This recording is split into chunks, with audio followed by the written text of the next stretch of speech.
Welcome back. The wait is finally over. The first Orlando theme park to open in more than 25 years is officially here.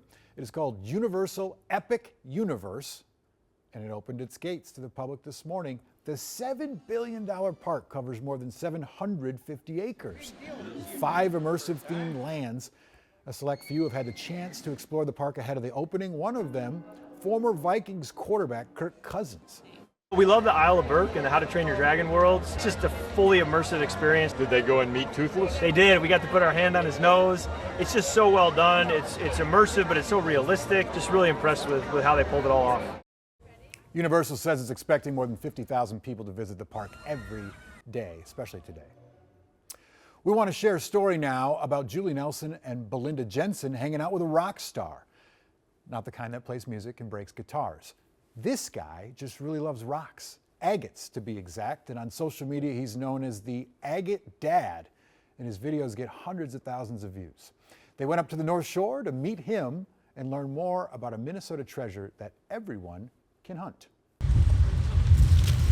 Only a rock star would get Belinda and me out on the North Shore on a cold, stormy day in April. Such a lovely day. Yeah. And Taylor, otherwise known as the Agate Dad, is definitely a star in the world of rocks. How many followers do you have? Grand total with all of them together, it's close to 2 million. Fans flock to Taylor's social media pages to watch him find, That's awesome. cut, and polish agates, including Minnesota's official gemstone, Oh my gosh, the Lake Superior agate. it's perfect. Agates from Lake Superior range in color, but on the outside, its potato-like husk is often yellow or orange. And on the inside, it's known for its beautiful red and orange banding, derived from iron ore deposits in the soil. We came down the little pathway, and I said, oh my God, that's Taylor. Even on this, shall we say, less than ideal day, we ran into Taylor's superfans. I know an insane amount about him because we watch his agate videos every single week. Inspired by Taylor, Annie Myers and her partner drove all the way from South Dakota to give agate hunting a try. He's got all kinds of tips and tools and tricks. One of the first tips, try to hunt after a storm. Oh my God. Missed it by this much, because the waves will wash up new crops of rocks. So what's the ideal weather to agate hunt? Not today. Sunny is good, because then it kind of helps with the glowing aspect of it. Most agates are fluorescent, and sunshine lights them up, making them easier to spot on the beach. Which would have been helpful today, as spotting agates isn't easy. Nothing? Look how cool these are, though. Oh yeah. There's nothing, though? Okay, I really want to find one. Agate hunting takes patience, practice, and acceptance that the first one you find will likely be small.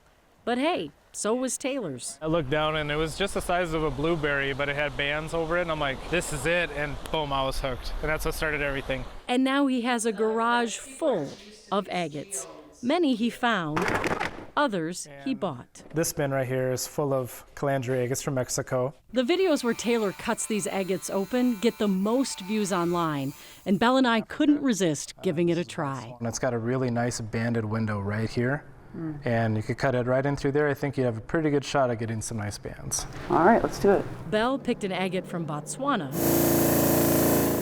Okay, check it out. Mine was from Malawi.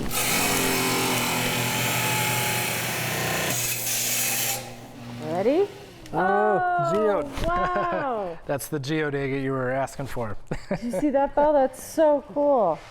Uh-oh, That's this is awesome. addicting. Yeah. So many people have become agate addicts that there's an entire festival dedicated to them in the self-proclaimed agate capital of the world, Moose Lake.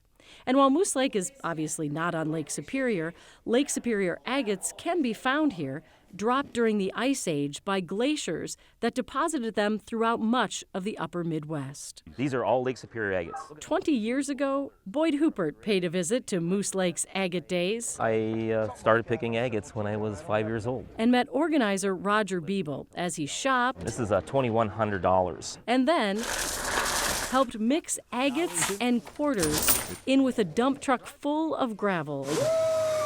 for the signature event, Hold your positions, please. the Agate Stampede. Back then, the festival attracted about 1,000 people. We're actually on our 56th year. And while Roger hasn't changed much since then, the festival has grown so big it crashes cell phone service. I actually called up AT&T. I go, what's going on? How come you can't keep that? And they said, we have 20,000 people in the Moose Lake area that are not normally there, and our system could not handle it. So whether it's the controlled chaos of Agate Days or the solitude of the North Shore, there's Minnesota treasures out there this summer just waiting to be found. This is a one-of-a-kind thing. To have Lake Superior and the gifts that it brings, it's just really special. If you would like to check out Agate Days, add to the cell phone confusion and see some awesome rocks, they'll be held in Moose Lake July 19th and July 20th this year. Stick with us, we got more news and weather coming up.